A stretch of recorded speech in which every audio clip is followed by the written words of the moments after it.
Zee 24 तास एक पाऊल पुढे।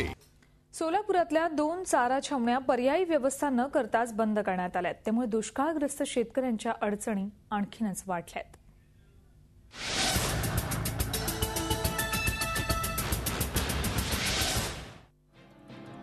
सोलापूर जिल्ह्यातल्या सांगोल्यामध्ये जनावरांच्या राज्यातल्या सर्वाधिक छावण्या आहेत।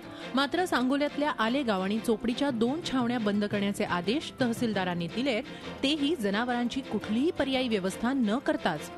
त्यामुळे 2000 जनावरांच्या चाऱ्याचा प्रश्न निर्माण झालाय। माझ्या घरी काय गडी माणूस नाही, माझा नवरा बेपत्ता आहे, माझ्या 2 म्हशी आहेत, माझी हालत आहे, पाणी नाही, आण बी नाही। मात्र केवळ राजकारणापोटी या तक्रारी होत असल्याचं छावणी चालकाचं म्हणणं आहे। छावणीत दाखल झालेली जनावर आहेत त्यांचे 2 महिन्यापर्यंतच हाल झालं। नंतर छावणीत चांगल्या प्रकारे सुविधा दिल्या होत्या आणि आता सोयी संपन्न छावणी होती।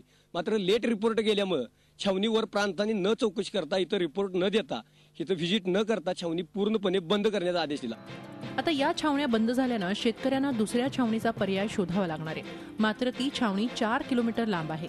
त्यामुळे दुष्काळग्रस्तांच्या अडचणीत आणखीनच भर पडणार आहे। संजय पवारसह bureau report, Zee Media, Solapur. Zee 24 तास एक पाऊल पुढे।